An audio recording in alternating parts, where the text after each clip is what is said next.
All right, everyone, the red light is on and we are recording. This is Mark back for another episode of the Veteran Semi-Professional. So today's an interview episode where I'm interviewing a veteran about their life and career after the military. All in an effort to help you if you're trying to figure out what am I going to do once I can put my hands back in my pockets, grow out my hair, and start wearing these things called quote unquote civilian clothes. This is the show for you. Okay. So I talk to people about what they've been up to after the uniform, talk about, the bumps along the way, tools, tactics, and frameworks they use. So all in an effort to help you and your family as you're weighing the decision to leave the military, trying to figure out what are you going to do, or maybe you recently left, you're still trying to put some pieces of the puzzle together. This is the show for you to ensure that you and your family land on your feet after you've served our country. Okay, so super pumped for today's guest, Mike Lahiff from ZeroEyes. Pretty awesome dude. I've been kind of following ZeroEyes from the background, and a couple of people have interacted with you all. So super pumped to get into what you guys are building over there, Mike. So you can take a minute, man. Introduce yourself. I'd appreciate it. Yeah. Thanks for having me on the show. Really appreciate it. So, Mike Lahiff, CEO of ZeroEyes, spent a little over 10 years in the Navy, majority of that time in the SEAL teams, and yeah, pumped to be here. Awesome. And real quick, for anyone who doesn't know what ZeroEye is, we're going to get into like the story and everything later in the show. But can you just talk? What's the quick elevator pitch for people who are listening?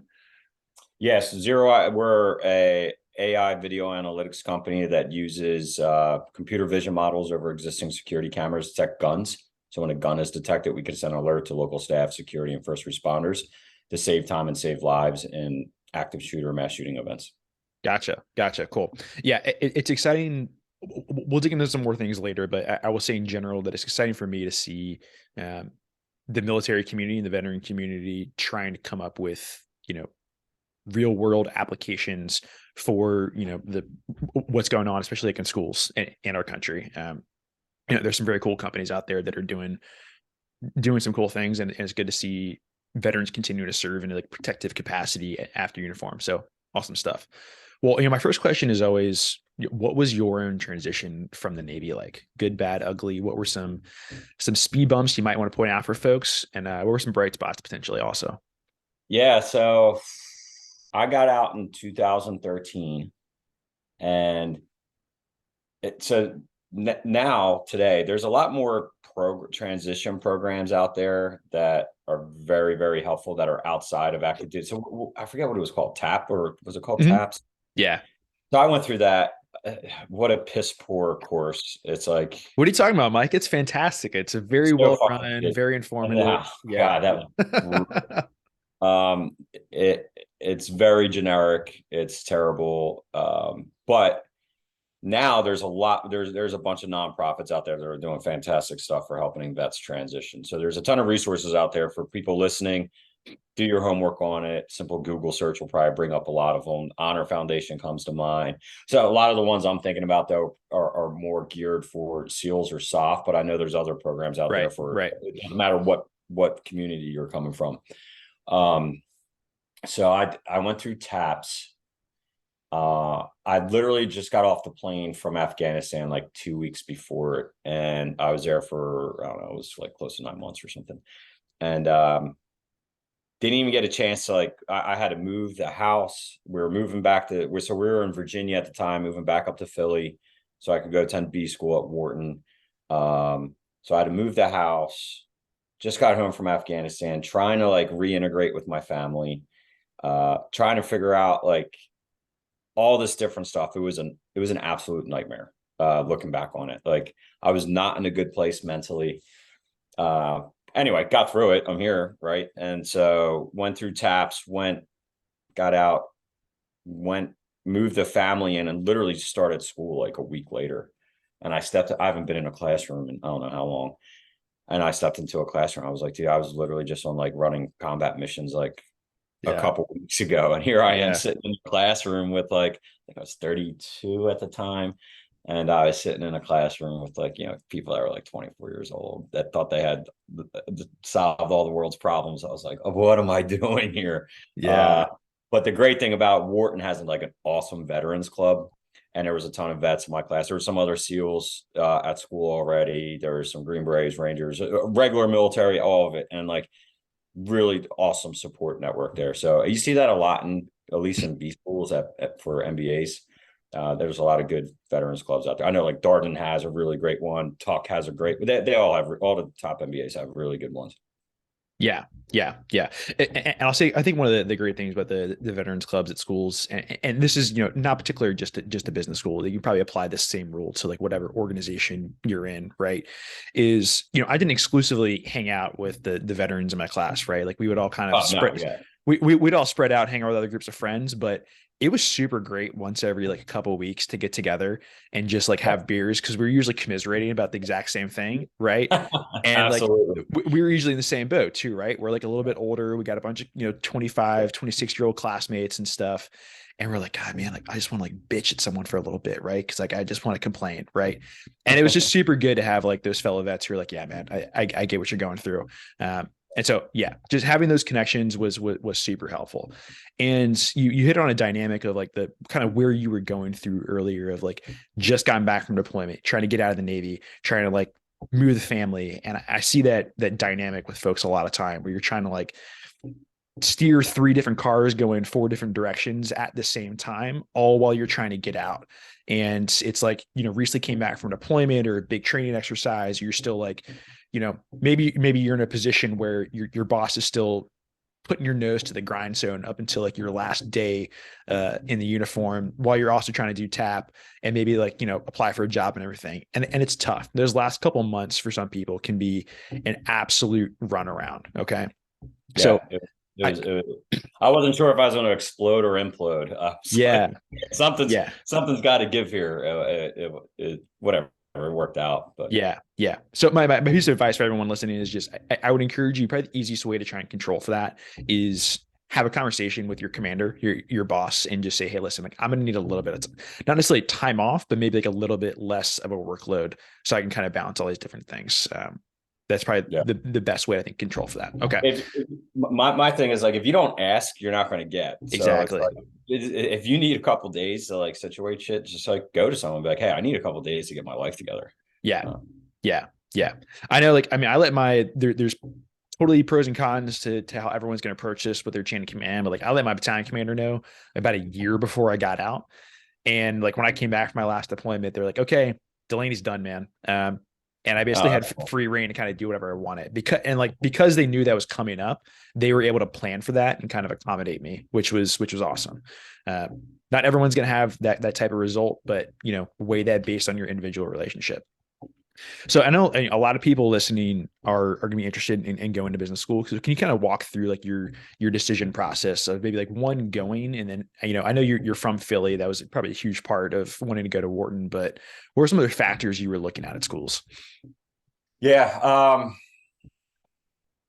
One, I was like, I was trying to focus on like the top 20 MBAs, and then I tried to whittle it down from there to like location. At the time, I thought I was kind of focused on Tuck actually, even though like Wharton was still there because moving back to Philly. But where I was mentally at the time, it was I still wasn't sure before I left for deployment, that my last deployment, if I was going to go to B school. I was like on the fence of staying in the teams. I needed a break. That was one thing. But Yeah. I was on the fence, but my family life was kind of a wreck. And I was never home, constantly deployed. Even when I wasn't deployed, like you're always away in the SEAL teams. And I just felt very disconnected from my family. So it was really tough on a family side. And so I was like, something has to give. And I was like, maybe I just get out now and go do reserves. And I was thinking about the reserves. And then I was looking at B schools, and I focused on Tuck because I was like, I want to go live in like the woods, like, and Tuck is like out in the middle of nowhere. And but I got waitlisted at Tuck, but I applied to Wharton at the same time. They were my first round picks. Wharton's just fantastic school anyway. And they all are. So let me start there. They're all great schools, but and Wharton's my hometown Philly. And then I was looking at when I started, and I was looking at like Darden, Carnegie Mellon. I went to undergrad out near Pittsburgh, and we're not married anymore, but my wife at the time, her family was from Pittsburgh, so that seemed to make sense. And I was also like leaning towards like the tech side of things. And I wanted to stay East Coast, and so like Northeast, like I wanted to get a little bit closer to Pennsylvania, but I didn't have to be in Pennsylvania. So that was it, man. I didn't do too much science into it. I was just like close to home, something out like seems like it will fit well for me. I went and visited all the campus, see what they were like. I took my family with me when I went to go visit the campuses so they could see it too, and to be like, hey, is this a place where we feel that we can live for a little bit? That was it. I love that. Too many people I talk to are just trying to weigh 19 different factors and everything. Yeah, Just don't overthink it. don't overthink it. Boil it down to like what's really important to you. Overlay that on schools and like go forth and conquer. Okay. You learn the same shit in all of them, by the way. So Yeah. Yeah. Yeah. The other thing, a quick note for anyone, Tuck was also originally top of my list. I was dating someone at the time and we were planning to go there together. And then after we broke up, I was like, I don't want to go be a single dude in Hanover, New Hampshire. But uh, I remember when I went to go visit and I got off the bus from Boston and I don't even know if I had cell phone reception and like I couldn't get an Uber. And I was like, oh shit, this is the middle of nowhere. Yeah. Oh yeah. Awesome school, very close knit community and everything, but it's like a very different feel than if you're going to school in, Philly, New York or Boston or Chicago or something for sure. Yeah. I was like, man, I just want to go on an Appalachian Trail and go every weekend and go skiing and stuff. Like I was just ready to totally decompress. Yeah. But then I did the total flip and went to a school in the middle of Philadelphia. So Yeah. Well, cool, man. So what was the plan for after graduation? What did you want to do? Going into MBA, I had no idea. I barely knew the difference between private equity and a hedge fund before I went in. I was like, people were talking about, everyone kept saying, I remember everyone kept saying IB. And I'm like, dude, I would turn to my buddy one time. I'm like, what the fuck is IB? And he was like, investment banking. And I was like, oh. And then, so I had no idea. So that first year, you know how they do the lunch and learns or the happy hours and stuff where like some company comes in or they talk about a certain industry. I was going to all of them. I was looking at like consulting, IB, was learning about venture, learning about private equity, hedge funds, private wealth management, entrepreneurship, trading. Like I was looking at everything. I had no idea. I mean, I still tell people I don't know what I want to be when I grow up.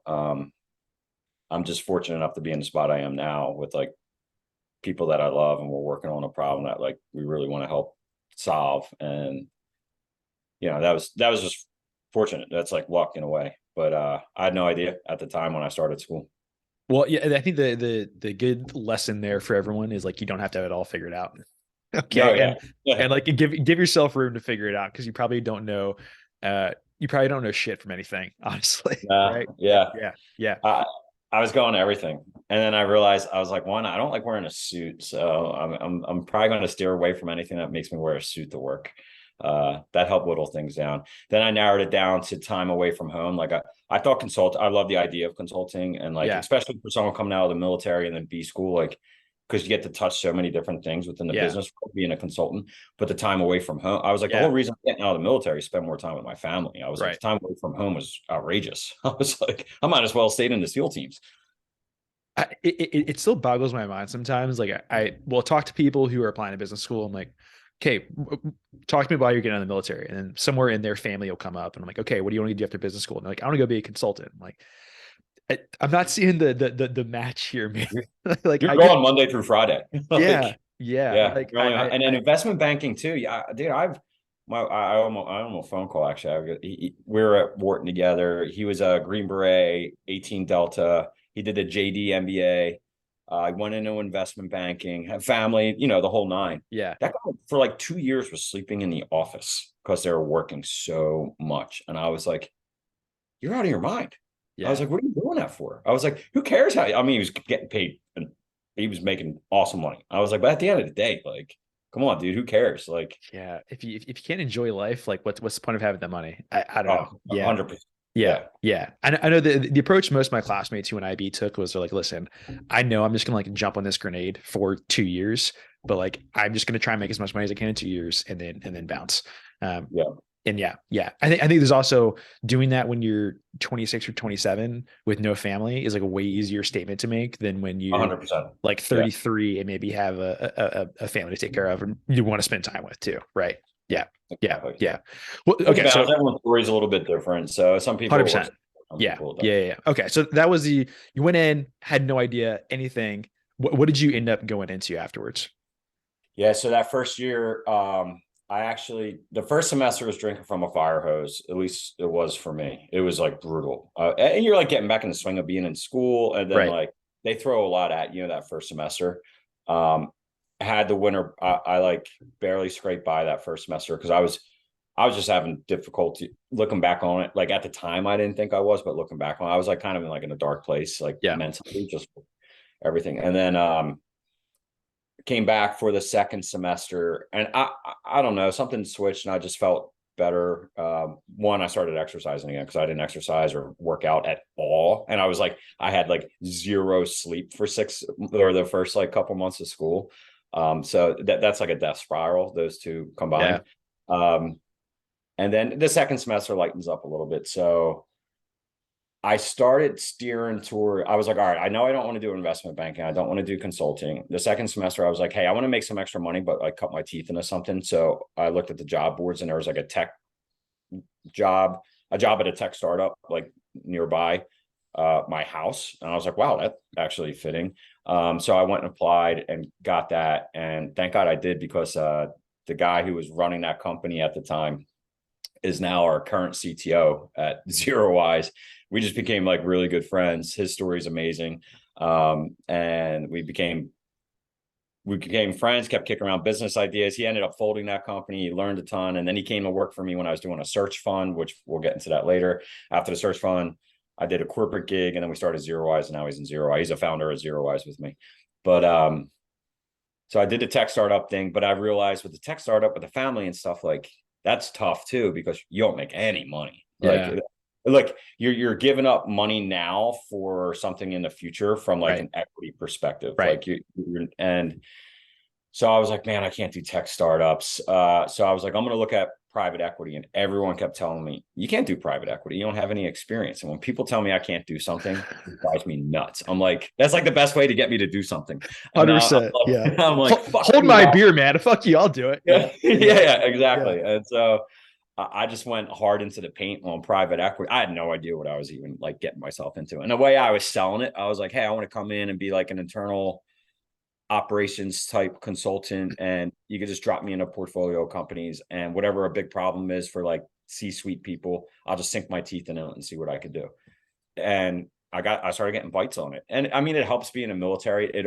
Being military is always going to open a door for you Mhm. to get a cup of coffee or whatever, but it doesn't mean you're guaranteed. Right. And Right. so I leveraged getting doors opened, and whatever, got into a private equity shop for energy, and I was kind of leaning into the energy space pretty hard at the time. And I thought that's what I wanted to do. So I took a job at a private equity shop for the summer, for my summer internship, that focused in the energy space. And it was awesome experience. I was on the road all summer, so I was away. Like I would come home on the weekends, but they were like, I worked with like 3 different portfolio companies that summer, had 3 different projects. And I had like a direct impact on improving EBITDA for those earnings before interest, taxes, depreciation, whatever, for those that don't know that, but you'll learn that in B school. So it was really cool to see that. I learned a ton, and they did exactly what I pitched to them, like drop me into portfolio companies. So yeah, that was a great summer. I think that's some great insight on like the range of options that are out there in private equity space. Because I think people may often think of it just from the investing side, but Yeah.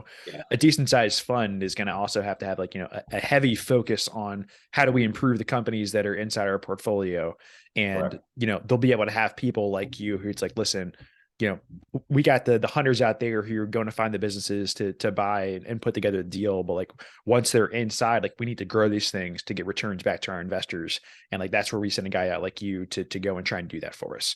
I think it's a good thing to know about for people.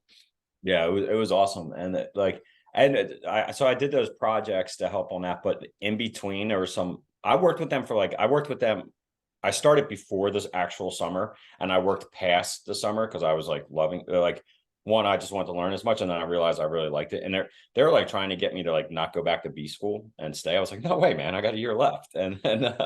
So the other thing was they had me bird dog deals for them too in between. They started like, and I started learning how to like really bird dog deals, and coming up with my own like ways of finding deal flow so they could go buy a company, invest in a company, whatever.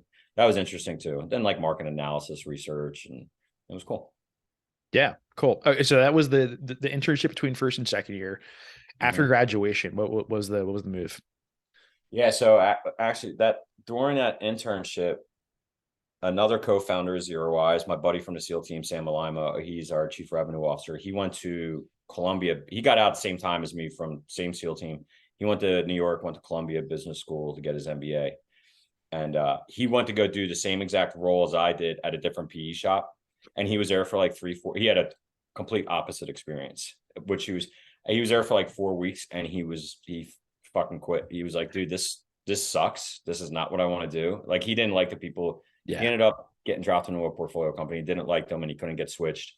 And so he just walked out, and he actually went into a cabin and stayed in the cabin for the rest of the summer by himself and ignored everyone. But he would call me. I was like, "Yeah, you all right?" He's like, "Yeah, dude, I'm great." Yeah, and I was like, "Okay, cool." And he's like, "Listen, I'm thinking about buying a business," and I was like, "He's like, can you help me look at the financials and try to find some deals?" And I was like, "Oh, that's really interesting." I was like, "Yeah, of course." Like, and I timed my hotel rooms like when I was on the road.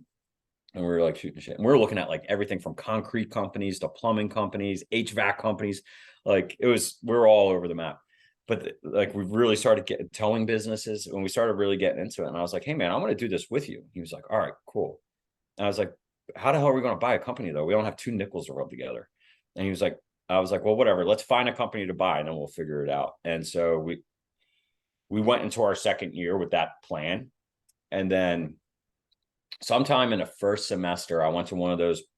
I thought it was going to be a private equity lunch and learn with like and I went in, and it was Anacapa Partners. They're like big investors in search funds. Yeah. Came and did a lunch and learn at Wharton, and I went and sat in it. I think they brought pizza or something. My buddy was like, "Hey, you want to go get pizza in here?" And I was like, "Yeah, sure." And I sat in there, and they explained what a search fund was and how they like back on like people to go buy a company. It's like, I call it semi-entrepreneur. It's a different way of entrepreneurship. And I Right. was like, holy shit, this is exactly what I want to do after B school. I was like, so I now solves a problem of like having a salary, like Right. while I have a family, I doing a private equity thing, looking for deal flow. And then once you buy the company, you jump in and operate it. I was like, it's slam Amazing. dunk.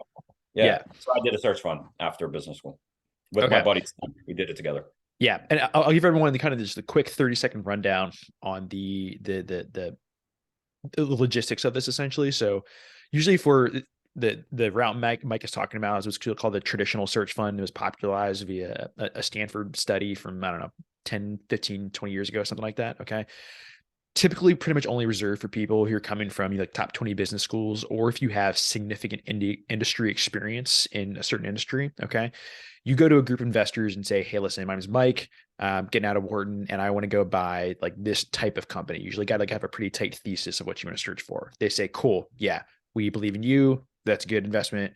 We're going to pony up like 3 to 500K for you to basically pay yourself, fund, lawyers, accountants, and everything for you to search for a business, with the expectation that in 2 years or so you acquire a business, and then once you find a good one, we'll pony up the rest of the money for you to acquire it, and now like you're going to step in as CEO and run this thing." That's kind of the very quick down and dirty of how this thing works. Okay, there's a bunch of different flavors to like the process of going to buy your own business, but the model we're talking about here is kind of that particular one. Okay, so you launched a search fund after graduation. Yep. Yeah. Yeah. We called it Horsemen Partners. It was named after our troop that we're in together in the SEAL teams. We're the Pale Horsemen. I think we raised, because we did it as a partnership. You could do it single or you could do it with a partner. And there's pros and cons of both. We're not going to get into the weeds on that. Or we can if you want to. I don't care. But we decided to do it together because basically it was a security blanket for us, and misery loves company. So Yeah. we're like, both didn't really know what the hell we were doing. So we're like, let's just do it together. And we just enjoy hanging out together. And so we raised like 600K. And like you said, that covered our salary for 2 years. And it's like a modest salary coming out of a top B school. It's Right. It's like 100K or something. I forget what it was. It's enough to pay the bills, keep on the lights, put food on the table, roof over the head. Right. And then we went to search. We got under letter of intent, LOI, with 5 different companies during the course of our search fund, but the deals all fell apart at different stages of due diligence. And it went further and further with each deal because we just learned more and more through our mistakes. And thank God all those deals, like it felt like the end of the world to us when we wrapped it and we got to the end of the search fund, and some of our investors were like, hey, we'll give you more money to keep searching. You guys are doing a really good job. It's just a matter of time before you land one, because it's like Right. shots on goal. You only Right. score if you're shooting. Right. And I was like, we just didn't want to do, we were burned out from it. And Yeah. it was like time to do something different. And but like looking back on some of those companies I went and looked at, and like COVID destroyed them. And like I was like, we would have been smack in the middle of that and gotten hosed. So folded that, and then I took a job at Comcast corporate, which Comcast, it's a great company, but it's in here in Philly. It's a great company to go work out to sink your teeth in for business. That's what I should say. And I learned a decent amount when I had a short stint there. I was there less than a year. And then on the side, I was doing real estate. I started, when I left Virginia Beach, I had a house down there and I started renting it out. So that was my first one. When we moved up for B school, I did a live-in flip while I was at B school. On top of all the other shit I was doing, I was deciding to renovate. I bought a house and was renovating it while I lived in it, lived in flip. And then got another flip property. And then I started buying like duplexes and apartment buildings through, like, I just kept scaling up from there. Right. Right. And so I did this, and where it really started working for me was like, I wasn't even getting mortgages for these places, like not traditional mortgages. I was, from the stuff I learned from the search fund, I was structuring the deals where the seller, like I would put minimal cash down, and I was just getting a seller to give me a note on a property, and then like pull it at the end of it, like a 5-year interest only loan, basically. And then the cash flow from the rents was like starting to surpass my monthly income from Comcast. So I was like, oh, this is great. Like, then I had the idea for ZeroEyes in 2018. And one day I just was like, I'm not doing corporate. I'm going hard in the paint on ZeroEyes. And I sold all the real estate and dumped it into ZeroEyes. Yeah, here we are 5 years later. We're going to jump back into ZeroEyes here in a second, because that first of all, that's a hell of a story of how you started it. I definitely want to do that. I'm also, I don't want to say that I'm glad the search fund didn't work out for you, but I think very often in the whole realm of entrepreneurship through acquisition, ETAs, I think gotten a lot of popularity, especially in the last couple of years. Yeah. And there's definitely a survivorship bias of hearing people who were successful doing it, right? And you don't always hear the stories of someone who searched for 2 years and then didn't find something. Okay. So for everyone listening, I've got a number of episodes of people who, did end up making an acquisition, but I think it's kind of good that people hear a story of, hey, we tried, like we gave a valiant effort for 2 years. And I think it's also good to know your investors are like, hey, we're willing to keep funding you to do this, but you're like, hey, I'm burned out. We don't want to do this anymore. One of the things I'm kind of super curious about was when, you Navy SEAL, Wharton MBA, like great credentials. When you were going and starting to apply for jobs after having done the search for 2 years, what did those conversations with employers look like? Oh man, that's funny. Yes, I totally forgot about this. So I was not trying to move my family. So like New York, I wasn't I was like on the fence of commuting to New York from Philly, because it's like you could do that commute. I know people that do it. Yeah. But it's a fucking hell of a commute. It's like an hour 20 easy each way each day. And I was like, man, I'm not doing that. So like that nixed like almost every financial good thing. Getting into a PE shop in Philly is like super hard. It's not that it's difficult. Could I have gotten it done? Yes, but the timeline on it, because you have to wait from someone from the PE shop basically to leave for a spot to open for you to get in. Or they raise like another fund, and it's like this huge fund, and they're like, they have to add more to their team. And that just wasn't happening in Philly at the time. So I was like, man, I'm going to go take a corporate gig. And it's like, it had an awesome work-life balance. It paid really, really well. It had a good total comp package. And so I was like, I'm going to go do this. And the interview, trying to explain people that have no idea about search funds, what they are, and especially in a corporate world. And like, it was like, it made good interview talk. Like they loved it. And they're like, well, how's that applied to the role you're going to do now? And like, I just had to get creative on how to apply it. And they hired me, worked out, but yeah. I think the good lesson to know, people can have concerns of, okay, if I'm going to go try and do this process of searching for a business and I go spend, 1 to 2 years looking for something and I don't find anything, then like, what does the other side of that look like? And like, there can be some challenges in trying to communicate that to somebody, in a new corporate world, but there are ways to do it to make yourself look Oh good. And yeah. yeah, absolutely. Yeah. Once you get through a search too, and like you get over the emotional fact that you like, quote unquote, you failed, like, but like I learned so much from that experience. Yeah. Um, you'll if you already did that path and raised the search fund, you already crossed so many hurdles just to get to that point. Like Yeah. you'll be creative on how to pitch that the right way when you're talking in an interview to go get a job. Life will continue. Yeah. You'll be yeah. Yeah. Yeah. Okay. Let's start off with ZeroEyes. So when did the idea originate? Like what was there a Yeah. light bulb moment, or like how did it get started? Yeah. So when I was doing all the real estate stuff, I was working at Comcast. I would come home at night, do some family stuff, and then I would throw my tools in my truck and I was going to whatever property to go fix it up so I could keep creating equity value in the properties. Right. And it was like I was burning a candle at both ends. Like I seem to do that to myself a lot, but whatever. And my buddy from that I went through buds with, we weren't in a team. He was in a different team than me, but we always kept in touch. He was getting out and he hit me up and he was like, "Hey man, like met this dude at a Navy veteran and he's doing some cool stuff with computer vision, but he needs someone to run his company. Where you go talk to him?" And I was just like, "I'm going to give you the long version because we're on a podcast." So I was like, "Yeah." And I met him at a diner and I was like, "Show, what's the product?" And he couldn't show me a product. It was just an idea. And I was Yeah. like, "Dude, I can't get involved in this." I was like, "There's nothing to run."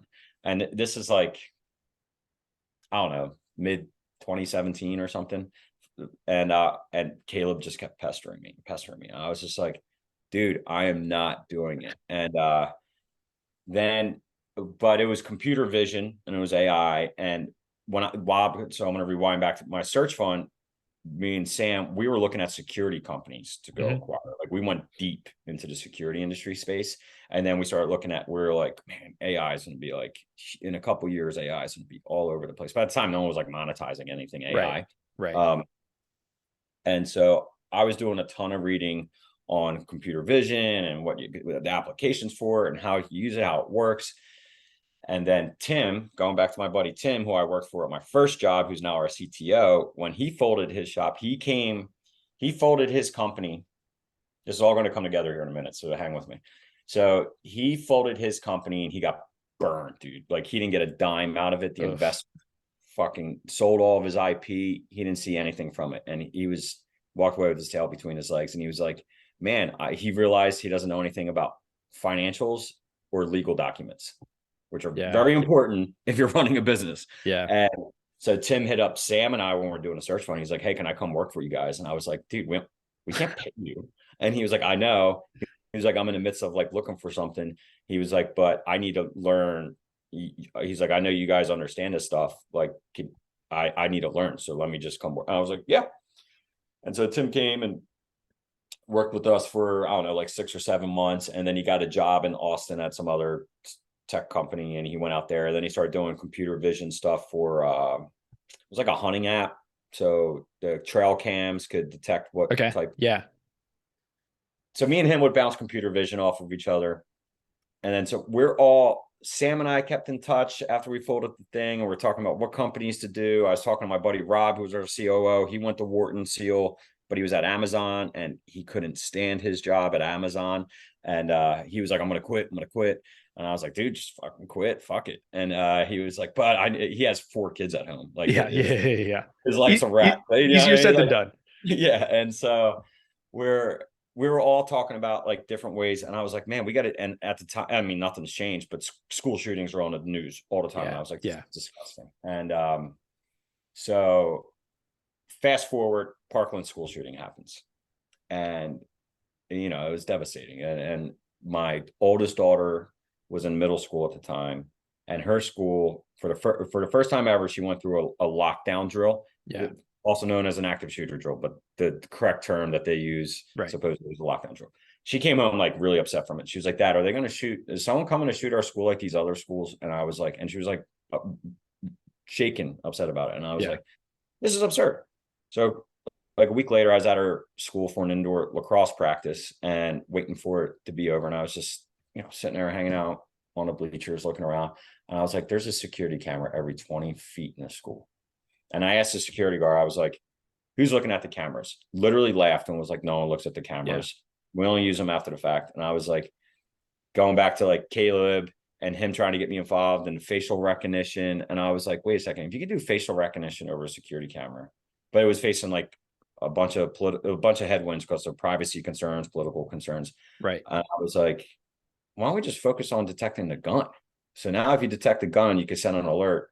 And with that alert, you could put it on a map and they have a picture of the shooter, what type of weapon, where they're located. I was like, I would have loved to have that information when I was in the SEAL teams. Like, oh my God. Yeah. And I was like, in like damn near real time. And I was like, I wonder if we can make this work. And I called Tim, and Tim was like, yeah, in theory, we can make it work. He was like, we got it. And I was like, I called Rob and I called Sam. I was like, yeah, if we do this, you guys in? And then like my buddy Dustin, who's also in, he's our chief customer officer. He does all the customer success. He went to Vandy to get his MBA, Vanderbilt. And I was like, hey, you interested? He's like, I got nothing else going on. And so literally I was like, all right, let's all quit our jobs and do this. And they showed up to my basement one day and I was like, all right, here we are. This is ZeroEyes. Let's do it. And it's like, there's a whole other mess behind all that. Like, trying to get it started. Like we could talk about it for days, but that was it in a nutshell. And so we self-funded the first 500K of the business by literally liquidating our we liquidated our TSPs. We didn't take a salary for almost 3 years. So like we had to put food on a table and everything else. And we had to like put money into the company to make for engineers. You have to pay for like hardware. You have to pay for tool, like all this stuff. And so we were running super lean. Oh man, it was so stressful. But it worked. But knock on wood, like we're still a young company, but yeah, we're still here. We're still thriving. So living, taking a step forward every day. Dude, what a story. It's just a great story of maintaining military connections with guys. I mean, you went back to buds with, right? Dudes you're in the teams with, people you met after school who not military, and then somehow like you all just kind of amalgamated together. And like you had this kind of, disparate group of different sets of experiences and expertise and everything. And it was just like, I mean, the way I'm like hearing the story, it kind of just seems like the dream team. And it was like, hey, let's all meet in the back cave and like Justice League take off, right? Yeah. It's like what it kind of in hindsight, it seems like that, but at a time it was a fucking hot mess, dude. It was like I was like, hey, you want to? Yeah, a bunch of idiots meeting the treehouse in my backyard and let's build a cardboard box together, kind of thing. Oh yeah, 100%. Yeah. I'm always fascinated in like the first steps. Okay, and like what did like the first 6 months look like for you all? Like what was the focus on like what you were trying to do? Outside of just getting like legal documents together and sorting out the cap table and all that, which you got a whole episode just on that. But which it was whatever, doesn't even matter. We got through it. And I should award on this show. I still have it. Dustin Brooks and those guys made it for me because we would have like our team meeting and they'd be like, all right, boss, what's the plan for the day? Like, or the week or whatever. And I'd be like, there's nothing out. Like everyone wants to talk about like potential customers. What industry should we focus on? I was like, dude, we're doing it for schools. So boom, that's easy. Yeah. We don't even have a working product. Just get the fucking demo up. If we don't have a demo up or like we can't show someone, I was like, that's it. I was like, we need to get a demo up so we could get to a beta customer. We get to the beta customer, we work on it so we can get a product that we could ship to market. Once we get a product that we could ship, then we can see if we've really found product market fit. And that's what it was literally that. It was like, get the demo up, which is an MVP. And that took like 9 months, roughly 6 to 9 months. And looking back on it, thing was hot garbage. Like it barely, like I wouldn't even show it to someone right now. Cause I would like, be like, hey, look, I think it was Reid Hoffman, the guy who started LinkedIn, who said something like, "If you're not embarrassed by your first product, then like you waited too long to make it." So you're right on track. Yeah, Yeah, it was bad. yeah, So I was like, whatever, it's good enough to demo. Like, let's go. And I just started putting it out there in front of anyone that would like listen. Because you really just got to go out there and get out of your comfort zone and like pitch it, right? So we got in front of some school superintendents, and one of them in New Jersey, they basically after the meeting, this guy was just like, I don't even know if this is going to work. Like, I don't even know what you guys just showed me. He was like, I just like you guys and how passionate you are. And this is a problem. It's a big problem and something needs to be done. And you guys seem like the guys that could potentially help. And I was like, so we're in? And he was like, yeah.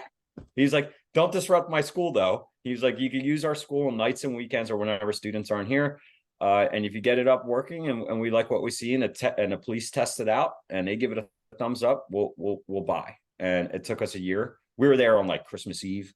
We were there on holidays, on Sunday. Every Sunday we were going there, and we were doing like we were going after making sure the platform could scale to multiple camera feeds at once. And they yeah. had all different makes and models of cameras in it. So it was perfect. Like, and we ran through so many problems there. Then it was making sure our computer vision model actually did what we wanted it to do. And then once we had those two checked, we were creating the alerts. Like, you walk around with a gun, it's like, boom, we got this alert. We're like, wait, well, how's a client and how are the police going to receive it? And that's like two different approaches. Yeah, like, yeah. how are they going to receive the alert? So we went and sat in like 911 centers. We worked with the local police. And that's how we developed like our interface and our mobile app and how we got it to 911. Yeah, so I'll say I think the thing that strikes me about like what makes this really, really hard, and I think like I gotta commend you all for attacking it, is one, I know schools are really hard to sell into. Any type of like government Brutal. client is really hard to sell into. Schools, Yeah. especially, like it's just a very slow sales cycle. There's zero appetite for new risk or anything like that. So 100%. you're trying to like sell into them, also get buy-in of whatever like local law enforcement agency, which is probably like a lot of the similar challenges of selling into schools, right? And like find a way to kind of integrate these two systems together, all on top of like, hey, we need the actual tech to work. Yeah. Yeah. Yeah, That was monster brutal. problem. Yeah. It was brutal. And then at the same time, none of us had any cash left because I maxed out all my credit cards. I leveraged my home, sold. I didn't have a retirement account anymore. I liquidated my kids' college accounts, like the whole nine. Like, I literally, one day I was sitting there, I had $6 left in my checking account, and we had like $100 in the account of ZeroEyes, and I knew we had to pay some of our engineers in like a week, and I was like, I fucking don't know what to do right now. I was pitching my ass off to investors too, and everyone was like, "Oh, it's too early." I'm like, "You're early stage investors. What do you mean it's too early?" Like, you hear so much. I could have a whole nother episode just on raising capital. And then I was just like putting out there in pitch competitions and stuff. And he sits on our board still, Ted, Dave, and Jose. They started Grateful Investments. I went to this thing. Xfinity Live is like a big thing down by the stadium, the Lincoln Financial Field where the Eagles play. Comcast owns the building. It's like a bunch of bars and stuff in there, and they have a stage for like when they have. Yeah. But there was like a technology investor conference thing there, and they're allowing companies to come in and pitch on stage in front of like hundreds of people. And I was like, fuck, I'm gonna go do it. And I just put it out there. I was so like, I didn't hold back. Like, I think I've dropped a couple F-bombs in my pitch at the time because I was like, I need something to happen. Yeah. And dude, these guys came in and led our seed round. And yeah, I was like, oh my God, we got money in like just in time. I was like, holy shit, thank God. Okay. There's two things. It's the first thing I kind of want to point out for everyone listening. Like you mentioned earlier, that first superintendent who just said, I don't even know if this product is going to work, but I believe in you guys. And Yep. I've heard that story so many times with startup founders or, new entrepreneurs, right? Where like that first customer is like, honestly, this business may work, like your product or service might fit my need, but like you guys just seem like you really give a shit about it. And even if the current version you're presenting me ends up not being what I'm buying, I believe that like you're going to make something that's going to work. And that is so important. And it's just like giving a shit and like being passionate about whatever it is that you're building. And like the person on the other side of the table who you want to acquire it, like if they see that and they feel it, whether it be, potential customer or investor, like that can increase your odds of them taking a chance on you. Okay. Yeah. The other thing I want to point out, and I don't want to, I don't put words in your mouth or anything, but like you're talking about a moment in your career where like, the accounts are gone, the payrolls due next week, like everything is like piled up against you for this succeeding. Right. And like when I'm talking to veterans about, starting businesses or buying businesses or just like moments of risk in their career, I'm like, okay, there are things like that. And like, there are real consequences there, right? Like you owe people money, like kids got to eat, all that kind of stuff, right? Those are real things. But when we think about like what our worst day in the military was, like that worst patrol or something, it's a different risk profile, right? And for like those of us who experience like that kind of risk, like man, it just makes you feel a little bit more better about like saying, hey, on my worst day in business, it's still probably not going to be anywhere close to like my worst day overseas somewhere. And I feel prepared to take on that worst day because of all this dumb, crazy, terrible shit that I did beforehand. And if there's anything like I'm thankful for, my time in the service was that it prepared me to take on like those types of risk and feel comfortable with it. Now, not everyone's going to be like that, but that's something I'm grateful for. Yeah. Dude, you hit the nail on the head. That's why I looked. I was like, dude, at the end of the day, like at least we're trying to do something here about school shootings and the gun violence in the United States. I was like, people want to throw stones at me, whatever, fuck it. And I was like, and if this thing goes up in smoke, like it goes to 0, like at least we tried. And no one, like, it's not going to kill me. Like to start at 0, that sucks, but I'll figure it out. Like, I'll figure it out. And we're all kind of like that with each other. We're like, screw it, let's just go all in, man, all in. Love it. We burned the boats, dude. That's where I'm like, we literally showed up on shore and we're like, there's no going back now. We just torched them. And we're like, let's go. I love it. Well, Mike, we're winding down to the last few minutes here.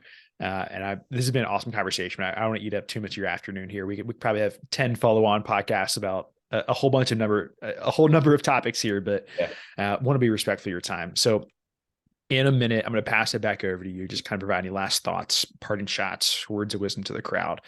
And so everyone knows there's a question I always ask my guests, but I actually I'm going to ask you 2 final questions before we get to that one. So first, being a Philly guy, what is your primary cheesesteak place? Del Sandro's in Roxborough. Del Sandro's in Roxborough. Yeah. Dude, okay. I've not been there, but I'm gonna have to check it out sometime. Everyone does like the Passaginos thing. That's a tourist. Yeah. All the good cheesesteak places are like even like outside the city almost. Like there's one like Drescher Deli around the corner from my house that's like fantastic. Like Union Jack's down the street has another good one. Some of my friends in the neighborhood would greatly argue against me there. Steak and Hoagie Factory has a good one, but Del Sandro's. If I'm gonna like go out of my way to go get a cheesesteak, I'll get over to Del Sandro's. Love it. Okay. Thinking back to your time in the Navy, what was the best and or worst chow hall you ever went to? On a ship in the Kitty Hawk. I was on the USS Kitty Hawk. I quit buds my first time. I was in between. I had to go to the fleet for a bit, and I was on the Kitty Hawk, and man, that fucking chow sucked. It was brutal. It just like terrible food, not enough portions, all of the above. All of the above. I mean, sometimes so if you just like pulled out a port or something, like you would have, but once you're at sea for like a couple of weeks, so you're getting down to like the bottom of the barrel. It gets pretty gross. Yeah. I get like that. You don't even want to eat. Like you just like look at it and you're like, I have to eat something, and this is all you're like, and there's no options either. Like that's kind of thing. I've been stuck on a ship too. Yeah. When I was like in Afghanistan and stuff, and like sitting in a mud pit, I'd be like, I got my MRE. Cool. Right. Exactly. All right, man. Well, hey, I really appreciate your time. Tons of great stuff in here today. Just want to give you a last minute here to pass on anything else to the crowd as they're thinking about life after the uniform. Yeah. I say it to everyone all the time, chase butterflies. So that feeling that you get in your stomach, if you have that trying to make a decision, that means lean in, go forward, take that step. You'll be okay. Step through on the other side. You will. You get knocked down. So what? Just get back up, keep moving.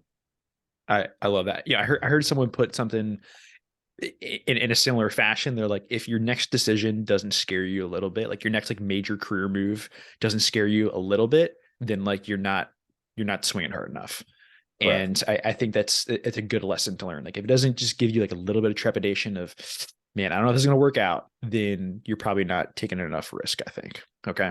Well, awesome, man. Hey, Mike, really appreciate your time. You guys are building a really awesome thing at ZeroEyes. Fully support what you guys are doing. It's an incredible story.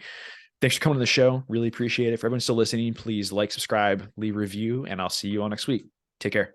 Awesome.